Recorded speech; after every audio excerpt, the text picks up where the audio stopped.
Este segmento es presentado por StellarBet, donde juegan las estrellas. Y siendo las 11:08, mientras tenemos 92.944 suscriptores, ahí vemos un avión, vemos a la Yeri y veo una placa plateada. Todo eso puede pasar cuando lleguemos a los 100.000. Hoy día llegamos a los 93.000. Yo creo que a fines de marzo, Yeri, yo creo que estamos con los 100.000. No, ¿Sabes qué va a pasar en marzo? Tienes mucha fe. ¿Sabes qué va a pasar en marzo? Asume un nuevo gobierno. El 11. Y la gente quiere escuchar voces críticas. Y nosotros van a escoger turno. Y vamos a hacer un especial 8M. Y vamos a hacer un gran especial el día que asuma el nuevo gobierno. El 8M era secreto. No era secreto. Sí, pues no lo habíamos visto hasta ahora. Ah, entonces ya no es secreto. Ya. Oye, estamos haciendo turno en vivo, el matinal, y tenemos un panel espectacular para hablar de lo que está pasando en política, lo que está pasando en el futuro gobierno, en la futura oposición. Ayer fue el cumpleaños de Gabriel Boric. ¿Dijimos algo? ¿No? Feliz cumpleaños, presidente. Sí, feliz cumpleaños, felices 40. Sí, felices 40. Vamos a estar analizando qué está pasando actualmente. Voy a partir presentándola a ella. Esta es la segunda vez que viene. Es una autoridad de su partido. Es vicepresidenta del Partido Socialista. También No, de la Juventud Socialista. de la Juventud Socialista. Va a ser un día vicepresidente del Partido Socialista. Bueno, también es una importante figura de redes sociales. Le va muy bien ahí haciendo reels, haciendo contenido. Pido un aplauso grande del estudio para Ayelén Marimón. Un aplauso grande. Hola, muy buenos días. Muchas gracias por invitarme de nuevo. ¿Cómo estás? Bien, ¿y ustedes? Bien, también febrero en Santiago, ¿no? Sí, febrero trabajando. Ah, ya. ¿Y vacaciones? No corresponde todavía. Pero en algún momento del 2026, ¿o no? En algún momento del 2026 espero que se vengan las merecidas vacaciones luego de estas 3 campañas en las que trabajé y ahora de nuevo haciendo la práctica y siguiendo con mis labores normales. Ganaste 2 campañas, perdiste... no, porque tú estuviste... No, perdí todas las campañas. No, estuviste en Colonia Toa. Sí, perdimos. Ya, después estuviste con Yaris Jara, ganaste. Claro. Ganaste la primera vuelta. Sí. Y después perdiste la segunda. Sí. Saluda a Darío Quiro. Hubo una tercera campaña, otra campaña entre medio también. ¿Cuál? ¿Se puede saber? Sí, de José Miguel Insulza por Valparaíso. Ah, sí. Bueno, Perdimos. pero es puro aprendizaje. No, totalmente. Un honor haber trabajado con un ex secretario general de la OEA. Un Sí, honor. pues grande. Oye, déjame presentarlo a mí, Sí, por nuestro villano favor. favorito. Sí, nuestro villano favorito. La gente lo quiere en su casa. Yo lo Hay que quiero. decir, en su casa tú lo quieres, yo también lo quiero y todos lo queremos y por eso queremos presentar con ustedes en la casa de turno a Juan Vallejos, periodista y analista político que vuelve acá a turno. Hola, Juan. Hola, ¿cómo están? Bien, He ¿cómo vuelto estás tú? como siempre, bien. Coyhaiquino. Sí, estamos bien. Voy a Coyhaique mañana, de hecho. ¿De vacaciones? Escapo rápido hasta el lunes. Ah, bueno. Voy a un matrimonio. ¿Estáis yendo y viniendo? Es que siempre me manejo así con Coyhaique. Si tengo un matri, un cumple o algo que tengo que ir, voy rápido. Hace poco, la última vez, claro, fui 3 semanas, que hace tiempo que no iba por harto tiempo, pero ahora voy express. Ya, pero ¿estás en Santiago en estas Sí, vacaciones? instalado. Ya, ¿y Instalado. ¿cómo lo están pasando en Santiago? Bien, bien. O sea, febrero es como un gran domingo. Sí, está tranquilo. En Factor Santiago es un gran domingo. Entonces me he dedicado como a ordenar cosas para hacer este año. Me he concentrado mucho en escribir una cosa que estoy escribiendo y sería. ¿Se viene el libro de Juan Vallejos? Sí, segundo. Ah, mira. Después segundo del de libro. Ucrania. Este también es de Ucrania, pero es una novela. Ah, ficción. Sí, mezclé varias cosas que viví, cuestiones, y empecé a crear como de manera distinta, saliendo un poco de los cánones periodísticos. Perfecto. Mira, ¿vaya a contar alguno de tus romances ficcionalizados? Se centra, po. Se centra en el amor. Se centra un poco en eso y yo creo que en el colapso del hombre que se entiende como tal en un contexto muy, entre comillas, de hombres. ¿Cachai? Es como una, no sé. Me he desahogado bastante. Medio catártico. Igual. Sí, es bastante catártico y bastante personal. Yo creo que cuando salga mucha gente me va a conocer de una forma que no me conoce. Oigan, chiquillos, siendo las 11:12, casi 11:11, pidan un deseo, pero ya pasó. Partamos con la noticia de la semana porque el Partido Comunista parece que se le acabaron los códigos. Daniel Jadwe, desde el arresto, está disparando contra el gobierno diciendo que hay un montaje. El ministro de Justicia, Jaime Gajardo, responde indignado porque filtraron su queja formal. Y Ayelén, parto contigo, tú eres parte del oficialismo. ¿Cómo se ve desde la Juventud Socialista que un ministro de Estado tenga que mandar cartas secretas para que un exalcalde de su propio partido deje de atacar al gobierno? A ver, primero decir que sin ánimos de criticar el funcionamiento interno del Partido Comunista, yo creo que todos quienes militamos tenemos el derecho de presentar cartas de queja, recurrir, en mi caso tenemos un tribunal supremo que debiese ser confidencial. Igual a mí me parece que es coherente que esta carta, que no solo fue enviada por Jaime Gajardo, sino también por la propia Camila Vallejos y Nicolás Cataldo, tenían todo el derecho a mandarla luego de que Daniel Jadwe fuera súper inquisitivo en su comentario, y la verdad yo creo que la saca barata con el hecho de que solo manden una comunicación interna del partido, porque perfectamente estos 3 ministros podrían denunciarlo por injurias y calumnias, considerando que la acusación que él realizó fue sumamente grave. Él dice que forman parte de un montaje judicial y que son parte de el área persecutora de los delitos que él habría cometido, no en relación a las farmacias populares. Entonces, primero a mí me parece una deslealtad tremenda de quien sea la persona que está administrando estas quejas.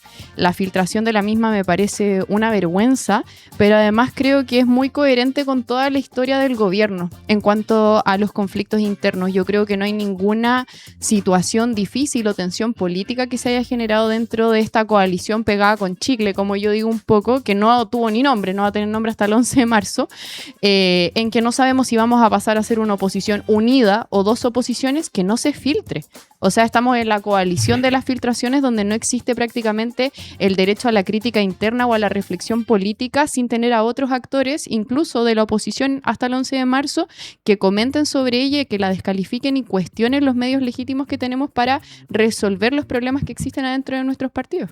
Es que ahí sorprende lo que hace Jaime Gajardo, lo hace públicamente diciendo se rompieron los códigos del partido, en un partido que tiene centralismo democrático, que tiene canales muy tradicionales. Lo que hace Daniel Jadwe es como filtrar esta carta que tenía la particularidad, y estaba la solicitud de 3 ministros comunistas muy importantes: Camila Vallejo, Nicolás Cataldo, Jaime Gajardo, en carteras relevantes, Secretaría General de Gobierno, Educación, Justicia y Derechos Humanos, alegando que Daniel Jadwe estaba portillando. Es un reclamo formal, discreto, y Daniel Jadwe lo filtra. Juan, ¿cómo evalúas este quiebre, esta crisis que puede haber en un partido donde esas crisis, justamente lo dice Gajardo, rompe los códigos del partido? Es que no sé si ya es una crisis propiamente tal, es un problema con nombre y apellido que se llama Daniel Jadwe. O sea, no... El crisis sería si esto fuera algo poco habitual, entendiendo como poco habitual algún problema generado por Daniel Jadwe al gobierno, no una filtración de una carta. O sea, por eso yo no sé si lo llamaría crisis, lo llamaría una problemática o un problema, o derechamente Daniel Jadwe. Y yo creo que esto viene desde la época, de la primaria que perdió contra Gabriel Boric, que él jamás imaginó que iba a perder, y que siempre el Frente Amplio iba a estar sometido a las decisiones del Partido Comunista en ese eventual triunfo pasado de Jadwe, en ese mundo que pensábamos que iba a ser Jadwe-Lavín. La segunda vuelta hace 4 años atrás, un poquito más.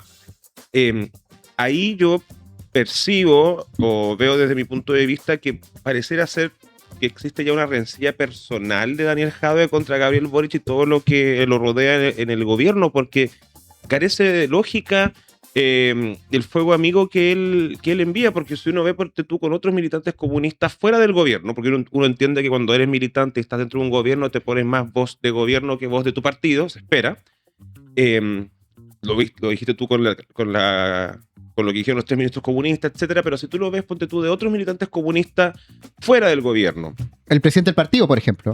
Lautaro Carmona, que pese a todo, pese a que a veces se tiró algo contra Janet Jara, sí, pero trata igual de mantener cierta, protocolaridad. Sí, y los deslices del presidente, de Carmona, fueron en el marco de la campaña en relación a Jara.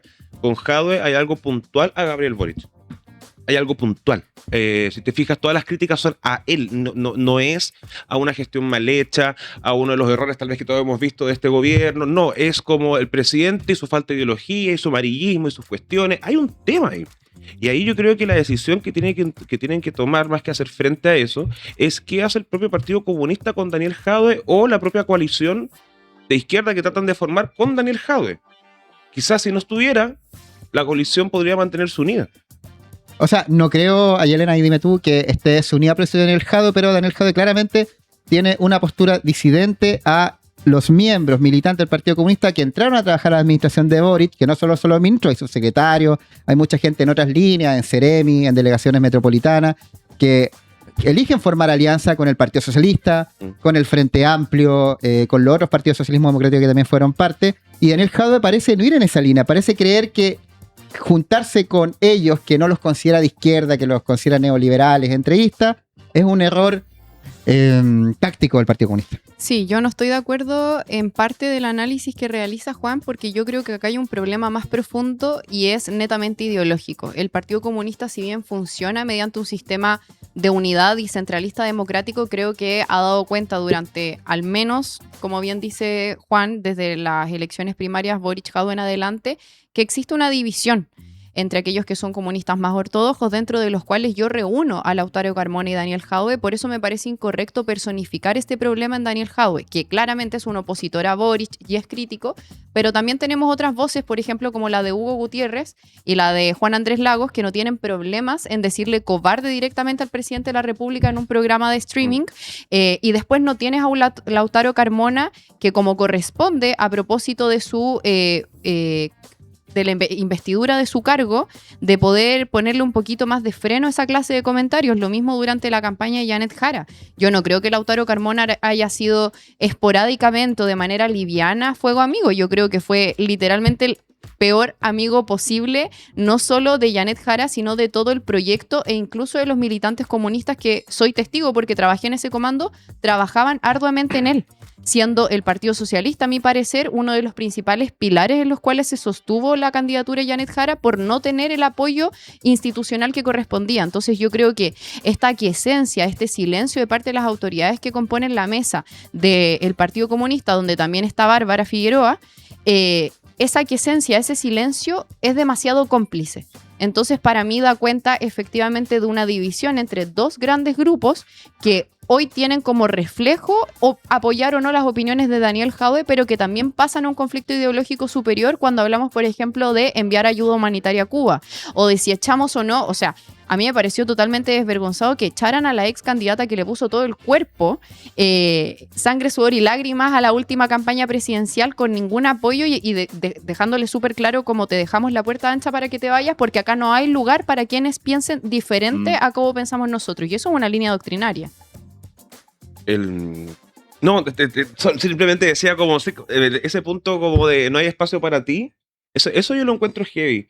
Como cuáles son los mínimos de un partido como de permanecer. Y siento que el tema Cuba también es algo demasiado puntual como para decir tú puedes pertenecer a esto o no. Me parece interesante, por no decir también un poco peligroso, que sea complicado dentro del Partido Comunista liberar críticas al régimen cubano, y que eso te tensione o ponga en capilla, digamos, tu permanencia en el partido. Yo creo que si existiese una visión tal vez más moderna de los problemas internacionales desde un punto de vista de un partido político, debería abrirse tal vez una opción de discutir qué es lo que está pasando en Cuba, en el amplio sentido, no solo en relación a la pobreza que viven actualmente, la crisis energética que están ahora teniendo. Terrible. Porque me pasa con los militantes del Partido Comunista que cuando se aborda la problemática de Cuba, el régimen, etcétera, inmediatamente lo reducen y lo apuntan al tema del bloqueo económico, que por supuesto es cierto, pero no es lo único. No, pues.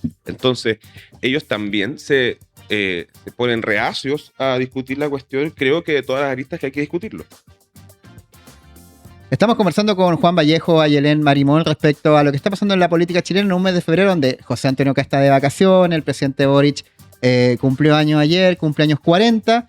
Voy a llevarlo a ese lugar, pero también quiero repasar lo que está pasando también en el mundo del futuro oficialismo. Lo hemos dicho en este programa y en el anterior, que no termina de irse el nuevo gobierno y no termina de asumirse. Entonces estamos en un periodo medio extraño donde hay como dos gobiernos paralelos. Es bien complejo de entender el momento actual. Y también hay un tema que tiene que ver con la gira de José Antonio Kast. José Antonio Kast se fue de gira a Centroamérica, se fue a Europa, y dos militantes de tu partido, Ayelén, Manuel Chicardini, los Danieles. ¿Qué dupla que son? Los Danieles. Son impactantes como dupla. Me encanta. Y lo digo en el sentido, puede gustarte o no gustarte, pero son eficientes, trabajan en conjunto. Son críticos, son rápidos, tienen reacciones a casi todos los temas de contingencia nacional. A mí me gusta mucho además la pega que realizan en redes sociales. Me gustaría que otros parlamentarios de mi partido pudieran tener esa esa energía para trabajar en Como redes insulsa. sociales. Qué pesado. Bueno, el contexto de lo que está pasando respecto a la gira, Chiccardini y Manucheri como dupla militante del Partido Socialista exigieron transparencia y probidad sobre el origen de los recursos. ¿Con qué plata viajó José Antonio Kast a Centroamérica? ¿Con qué plata viajó a Europa? También fue a Argentina. Ojo, que Republicanos dice que es por esfuerzo personal. Claro, eso es lo que Es plantea. gracioso eso. Yo no lo hubiera dicho. Igual heredar las cenicerías Bavaria cuando ni siquiera has terminado tu carrera profesional requiere de mucho esfuerzo y meritocracia en este país. Para mantener esa riqueza, por supuesto. Bueno, la OPE, que es la moneda chica, la oficina del presidente electo, dijo ahí que es una polémica artificial y que eso se hizo con dineros propios. ¿Cómo evalúan esta? ¿Es polémica? ¿Da para conversar? ¿Es relevante saber quién financió esa gira del próximo presidente de Chile? Puede ser relevante, pero no sé si es tan para polémica como se está planteando ahora, y no lo digo porque sea ¿por José qué? Antonio Kast, en el sentido de dónde vienen los fondos de la gira que esté realizando, Ujú. pero él todavía no es presidente. Pero No. igual seamos realistas, Juan, Mm. porque hemos visto que últimamente José Antonio Kast, las campañas, las transiciones cuestan plata y últimamente ha dicho que estamos en un estado de emergencia. supuesto. Entonces creo que sí importa saber dónde viene Sí. esa plata. Sí, no, pero lo que pasa es que para estos viajes que está haciendo previamente como presidente electo, no es plata pública. Entonces, es su plata. Pero Es no, plata es que privada. no Con su plata, no no se sabemos sabe. qué plata es. ¿Por No qué se pasa si sabe. él se reunió allá con Political for Values? ¿Cómo se llama el encuentro en Bruselas? Network No, Political for Values. Mm. ¿Cómo? Esos son grupos Pero internacionales privados. que concentran. Ya, entonces Privado. es privado, pero no es relevante para la transparencia, la información de quién va a ser nuestro presidente, que está haciendo O a ellos sea- que les gusta criticar tanto, que está financiado. No, yo creo los que, progresivos por yo creo que George Soros, todo eso. probablemente todos estos viajes han sido financiados por las propias redes de estas organizaciones internacionales de conservadurismo, de derecha y cosas así. No le veo como complicación en eso. No, O sea, no veo del punto de vista. ahora. Claro, pero tú lo dices del punto de vista de la legalidad. Sí. Pero el punto de vista ético, moral y transparencia de quién está financiando a quien va a ser el presidente de todos los Claro. chilenos. ¿Financiando el viaje? Es que no es solo el viaje, porque sí, Sí, es el viaje, pero también Eso es es lo que como. quería decir yo. Dale, dale. También estamos hablando de la Gloria 88, un edificio de 4 pisos con 18 baños, múltiples oficinas de trabajo. Y a mí lo que me preocupa es que, por ejemplo, a Argentina, José Antonio Kast fue acompañado por dirigentes de grandes grupos empresariales en Chile. También viajó a Europa, también viajó a Centroamérica. O sea, estamos hablando de una gira que puede ser financiada por la ultraderecha global, que sabemos tienen todos los recursos, pero si hay algo que caracteriza a nuestro empresariado chileno es no actuar de manera desinteresada.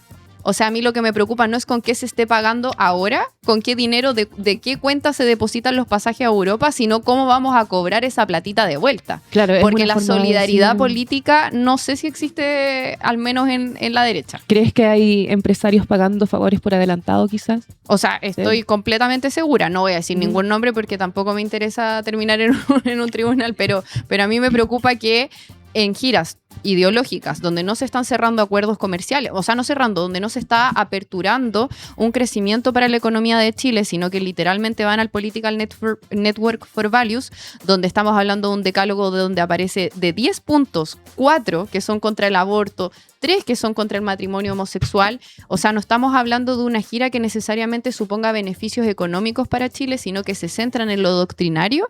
Esa plata tiene que venir de alguna fuente privada que va a cobrar los favores en los próximos 4 años. ¿Tienen por qué? Tienen un motivo, desde mi perspectiva. Juan, tú discrepas. Sí. Me pasa que no veo esto como algo nuevo que no hagan tal vez otras presidencias antes de asumir o hacer su gira y que reciben financiamiento o invitaciones de distintas organizaciones alineadas con la ideología de la persona en cuestión. Ahora, claro, probablemente desde la línea de las derechas mundiales hay mucho más recursos que de las izquierdas. Yo creo que eso no es sorpresa para nadie. Pero sigo encontrando que esto es como una polémica un poco inflada porque todo candidato presidencial, todo futuro presidente de la República responde a un lineamiento, a una ideología, a una corriente mundial, que en este caso sería las derechas con José Antonio Kast, la ultraderecha. Y que claro, por supuesto que van a responder estas invitaciones a cosas probablemente de José Antonio Kast, pero ¿qué pasa si esas cosas o esos pagos de favores que ustedes dicen de José Antonio Kast a estos movimientos son simplemente las cosas que prometió? Que no Es hay que- nada nuevo que es que entregar. espérate, que, ahí- que es lo que proponía. Que hay- él dice bajar impuestos, hacer Pero esto, deja, lo deja otro, tomarme ¿cachai? de lo que planteó en su campaña. Su ¿Mm? gran eslogan fue gobierno de emergencia. No te habló de batalla cultural, no te ¿Mm? habló de antifeminismo, Sí, a mí- no te habló de esas cosas. Y llega a Bruselas, Bélgica, Eso iba al a política, y él llegó a este gobierno para dar la batalla cultural. Y además, ¿a quién fue a ver a Europa? No se juntó con el primer ministro de Inglaterra. No, pues fue No con se juntó- Orbán. O sea, no estuvo con. No fue una gira diplomática. No fue- Fue a otra Europa. No fue a los países más relevantes geopolíticamente de la región. Ni No, con pues fue a acuerdos otro. comerciales en Chile. Eso es súper importante. Eso sí, eso también es un factor interesante. Eso sí. Lo que quería decir es que estoy de acuerdo con Juan en que efectivamente todos los futuros presidentes tienen una corriente ideológica y por sus propuestas obviamente son electos, pero a mí lo que me preocupa es que José Antonio Kast llega a Bruselas y lo primero que dice es: yo estoy acá para combatir las ideologías extremas. Estoy en contra de los ismos. Estoy en contra Claro. del indigenismo, del animalismo, del feminismo y otro ismo que se me está escapando. Homosexualismo. Veganismo, no Ah. sé, pero lo estoy inventando. Me falta un ismo, pero Fascismo, ¿no? eso es lo que iba a decir. Capitalismo, ¿no? Pero le falta el ismo más importante, porque el Political y las otras agrupaciones de las cuales él forma parte tienen como fin recuperar la democracia. Y a mí me preocupa mucho ideológicamente, y me quiero ir en lo ideológico porque siento que la izquierda últimamente habla solo de la contingencia y le sigue la aguja a la derecha, pero estamos dejando de hablar de la política y de cómo mejorar o no Chile. El ismo que se le escapa a José Antonio Kast no es nada más ni nada menos que el fascismo moderno del 2026.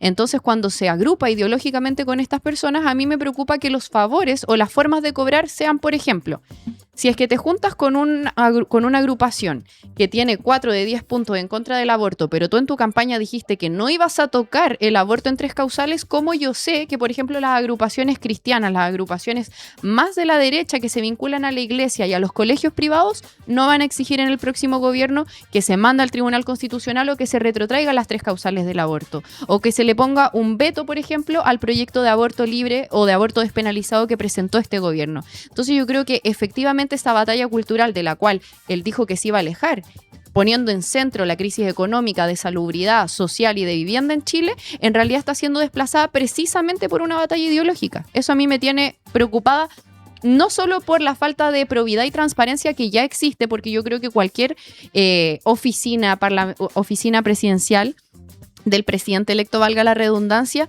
yo me hubiese puesto el parche de Lería. Antes de Lería, hubiese dicho, sí, efectivamente vamos a viajar a Europa, Centroamérica, etcétera, y esto lo estamos financiando con bla, bla, bla. Si no lo están haciendo, yo creo que por algo es. Y eso es lo que a mí me preocupa. Quizás no es la plata pública de todos los chilenos, pero las agrupaciones internacionales sí se financian con las platas públicas de los otros países.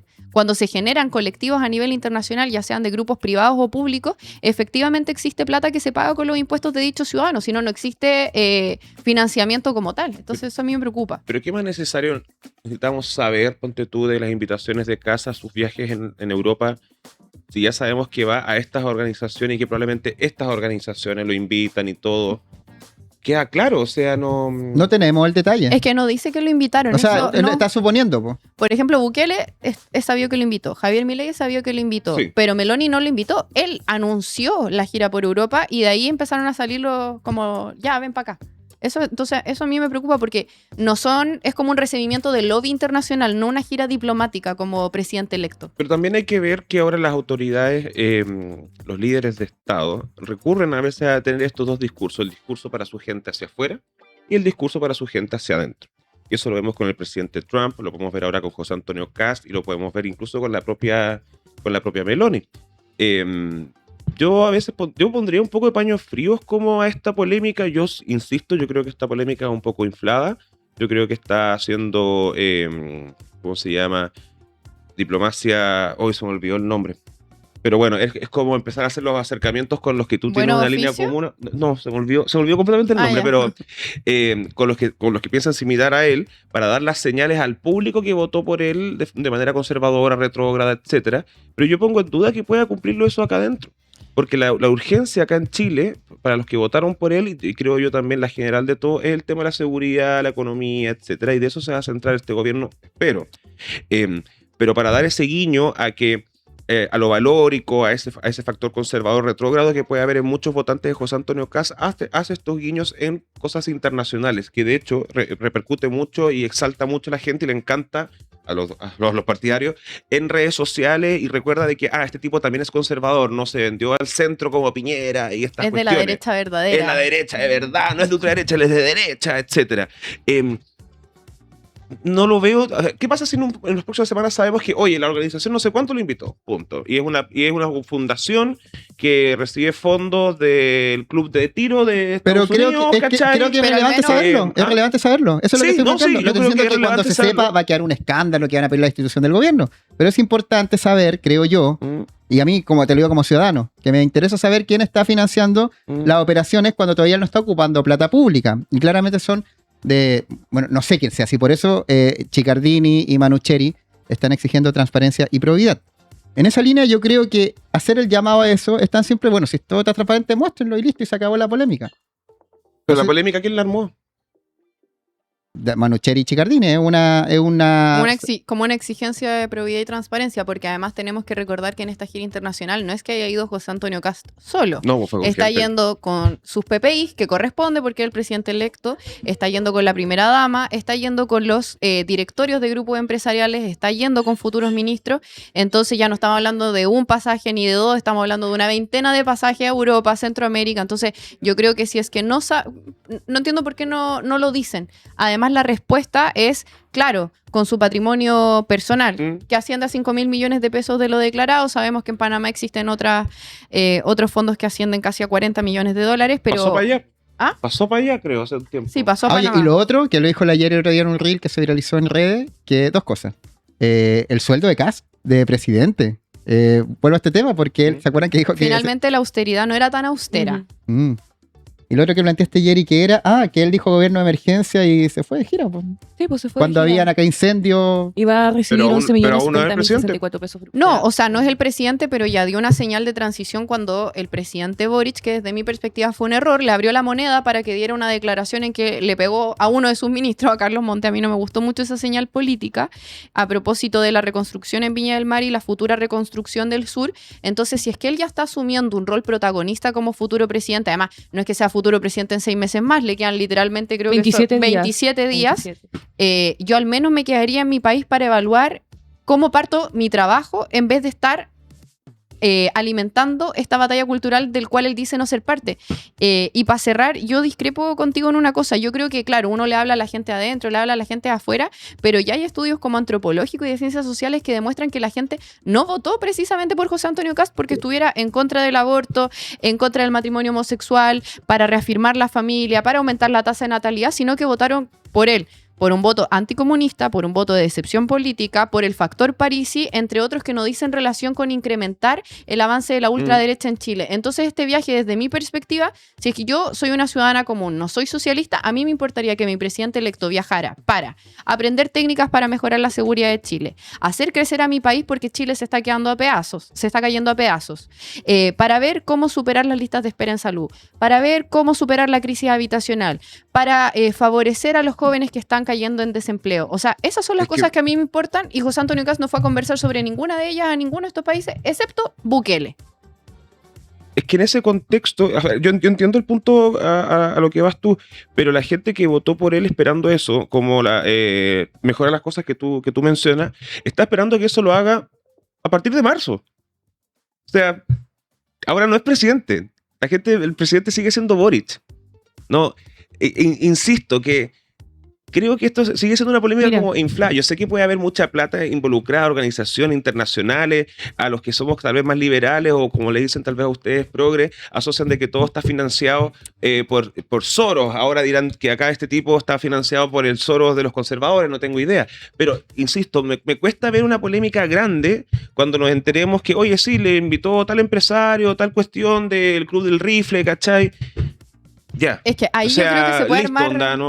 Yo creo que de hecho ahí se puede armar más salseo, porque si efectivamente estoy metiéndome en la hipótesis absurda de que fue financiado por un club de tiro en Estados Unidos y se vincula a la venta de armas con el cual hice un shooter, disparó en un colegio, todo. O sea, como a mí realmente me preocupa la clase de personas que financian esto, porque no existe esta solidaridad política, este desinterés, y se vienen 4 años de gobierno en que se viene flexibilización laboral, en que se viene rebaja de impuestos para los grandes empresarios, en que se viene se van a retrotraer ciertos derechos sociales en pos del crecimiento de la economía. Se viene un recorte de 6.000 millones de dólares en los próximos 18 meses. Entonces, a mí me preocupa con quién se conversa, porque son a ellos a quienes luego se beneficia. Así es una cuestión lógica. Ayelen, tu sector pide transparencia. Por ejemplo, si mañana Republicanos publica una lista en Excel y dice Juan Pérez puso 10 millones, Empresa X puso 25, ¿se quedarían tranquilos o cuál sería Yo creo que el la paso? tranquilidad a la que apunta particularmente Daniela Ticardini y Manucheri dice relación con tener este listado y que cada ciudadano común y aquellos que estamos interesados particularmente en política podamos hacer una revisión técnica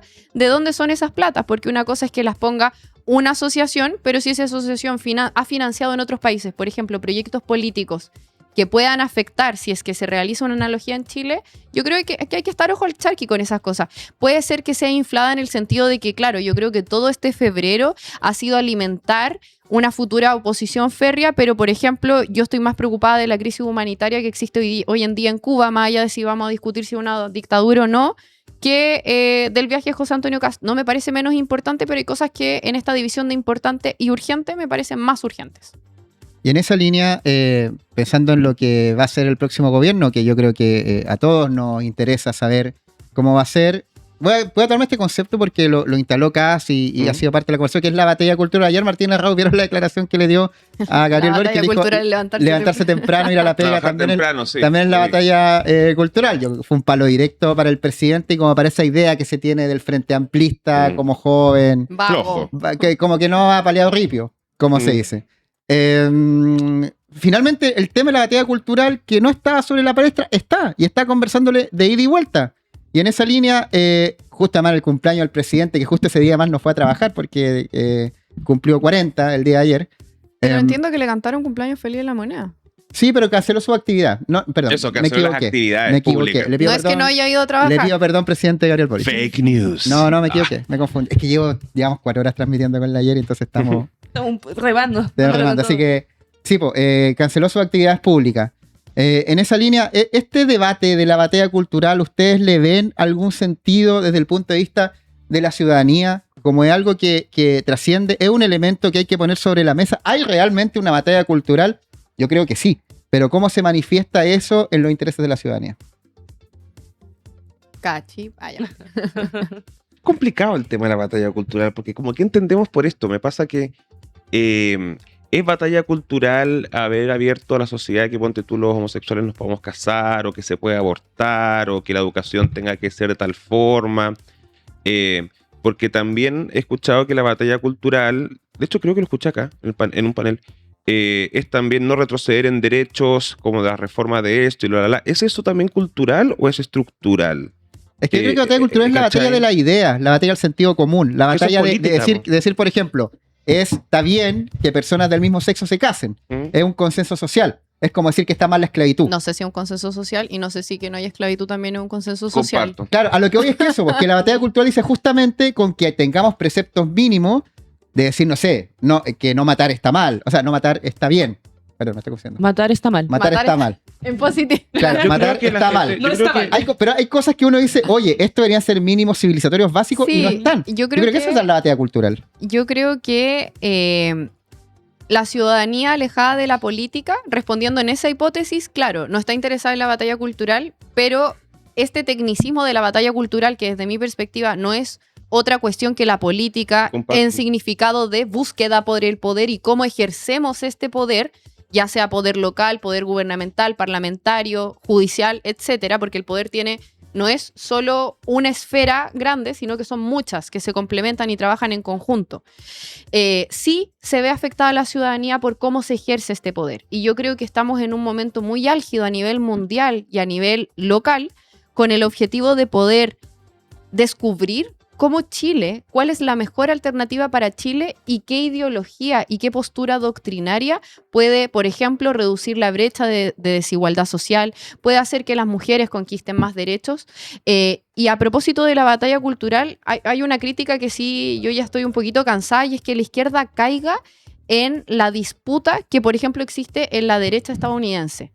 En Chile se ha tratado mucho de importar esta cuestión de que la izquierda o el progresismo es woke. Y nosotros hemos caído en defendernos de por qué no somos woke, cuando tenemos un gobierno de Gabriel Boric que lo que menos ha hecho ha sido respaldar políticas identitarias, y las grandes reformas por las cuales se ha caracterizado durante estos 4 años son por reformas que favorecen a la clase trabajadora. Si nos retrotraemos en la historia, ese es el sustento ideológico del marxismo o del estado de bienestar, si es que queremos poner un poquito más liberales y menos totalitarios en el discurso. Entonces yo creo que, claro, a la gente quizás no le importa si es que hay un menú vegano en la Junaev o no, pero a la gente sí le va a importar cuando no tenga las 3 causales, cuando no exista la PGU, cuando se retrotraigan derechos sociales que favorecen a los jubilados, cuando se reduzcan, por ejemplo, en la lista de medicamentos cubiertos por el GES o por la ley Ricarte-Soto, con los cuales ya están habiendo problemas de financiamiento. Entonces, claro, yo no le digo batalla cultural, pero yo creo que la disputa ideológica es más necesaria que nunca, y cierro este punto diciendo que yo creo, y es una invitación para mis compañeros de todos los partidos del progresismo, que tenemos que darnos un respiro de acá a marzo y sentarnos a pensar. El Partido Socialista pronto tiene una conferencia ideológica que a mí me parece más urgente que nunca. Por ejemplo, retrotrayéndonos al tema de Cuba, yo, como dije, no estaba de acuerdo con Juan, pero hay una cosa en la que sí coincido, y es que para mí es una cuestión nuevamente ideológica. Tenemos que revisar los principios de cada partido y a partir de eso ver las consecuencias que tiene la contingencia. Cuba es un ejemplo del orden internacional, pero dice relación directa con los principios con los cuales coincidimos o no. Por ejemplo, mi partido, el Partido Socialista, hoy día no coincide con los valores y principios que representa el régimen cubano. ¿Coincidió? Efectivamente sí, y quizás no importa tanto porque Cuba es una isla chiquitita, pero sí tiene importancia para cuando próximamente, espero, volvamos a hacer gobierno y tengamos que establecer relaciones internacionales, acuerdos comerciales con países como China, que también sabemos que no es una democracia. Entonces yo creo que es el momento de sentarnos a enfriar la cabeza y a poder conversar con una reflexión transparente, porque si no, nuevamente no vamos a poder generar acuerdos transversales que, como bien dice acá, genere efectivamente una transversalidad en aquellos básicos o en aquellos mínimos comunes que queremos para Chile, porque yo siento que hoy en esta coalición pegada con Chile no existe. Durísimo. Juan Vallejo, estamos cerrando ya reflexiones finales sobre lo que hemos conversado, sobre la política actual, la geopolítica, la perspectiva de presente y futuro. Yo creo que la batalla cultural ha tenido una interpretación errada por parte de la fuerza del progresismo en Chile, de entender ellos mismos de qué lado de la batalla cultural están. O sea, está clarísimo desde dónde viene la derecha con su batalla cultural. Conservadurismo, más libre mercado, más empresariado, cosas por el estilo. Pero creo que le están dando una sobreinterpretación en el progresismo al mezclar la batalla cultural a que en esa batalla se podrían perder cosas como, ponte tú lo que decís, el tema que pueden aumentar las listas de espera, los GES, los problemas como estructurales. No, la derecha no entiende eso como parte de la batalla cultural. La batalla cultural la ve como algo, creo yo, incluso más estético, que tiene que ver mucho con el estallido social, de la estética del estallido social, incluso cómo andaba vestida la gente, cómo se comportan, cómo se tratan. La batalla cultural para ellos es acabar con el todes, acabar con esta estética, como dicen ellos, que se creen superiores, como dice Milei en cuanto a lo estético, en que vuelvan los valores del respeto al colegio cuando ven, ponte tú, los ataques para mí terroristas dentro de los colegios en Santiago. Totalmente terroristas. Tú no puedes entrar a un colegio a tirar bombas y a quemar gente. Yo estoy de acuerdo con eso, pero el terrorismo tiene otra... Sí, pues. Pero yo creo que son intenciones absolutamente terroristas. Organización no lo son, pero absolutamente. Por último, tómate el colegio, pero no tirando fuego, pues. O sea, no sé.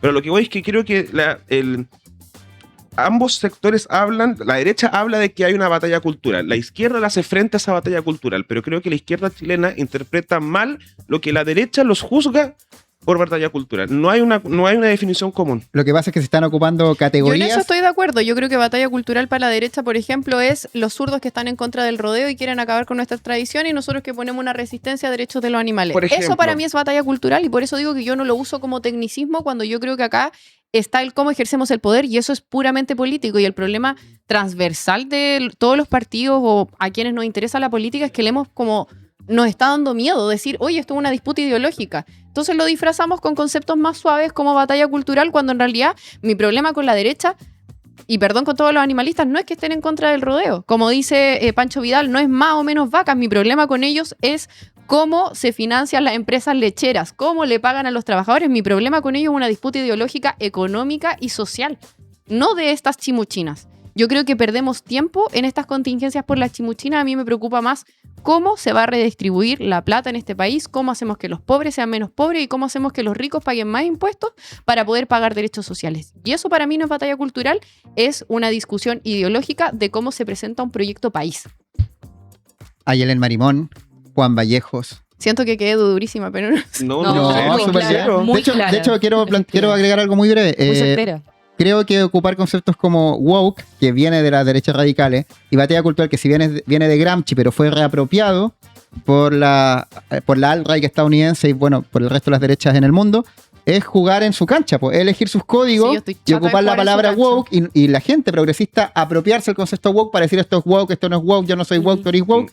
Estáis ocupando su terminología y cuando jugáis con su terminología, juegue el partido de ellos. El problema es que la izquierda en Chile por lo menos no ha tenido cancha que ofrecer. Ese es el problema. Es el gran problema. Estoy es el totalmente problema. Y por de acuerdo. eso Entonces- Ayelen plantea ahí la importancia de los congresos ideológicos. El Frente Amplio está dando uno, porque hoy en día la izquierda está perdida y no sabe cómo enfrentar este No, po. nuevo mundo No, del estamos 2026 en bailando. adelante. Porque tienen propuestas sobre una cancha que no saben cuál es. No entienden el mundo en el que estamos Estoy de ahora, no acuerdo. entienden el Chile en el que estamos ahora. La derecha en Chile sí la entendió y presentó propuestas que al chileno sí le hicieron lógica y que por supuesto esas ideas pueden ser algunas exageradas, complicadas, peligrosas, ultraderecha, lo que queráis, pero la derecha hizo algo que la izquierda y este gobierno no. Entendió lo que pasaba y hizo una cancha y ofreció jugadores para una cancha que la izquierda no sabe cómo hacer. Tarea entonces para la izquierda, los progresismos, la centroizquierda de Chile y me imagino para los liberalismos y las centros derechas también, No, porque, por supuesto. ¿Tú porque la eres centro liberal? derecha, la centro Yo me derecha considero- también siempre tiene- me he considerado un liberal, pero un liberal como completo, en el sentido como ¿Pero liberal. liberal como Mirosevic? Incluso más. Liberal en la billetera, liberal en la cama. como Cristóbal Belolio, eres tú. Me siento muy cercano a la postura de Belolio. De Cristóbal Belolio. Ya. Vamos a invitarte un día con Cristóbal Belolio. Y Está vamos a muy bien. invitarte de nuevo a Yelen para que nos cuente Muchas qué se está gracias, conversando el Partido querido. Socialista. Muchas gracias por haber venido esta mañana. No, ustedes. Lo Muchas pasamos gracias. Chao, chao. Chao. Igual los quiero. No. Si te quiere.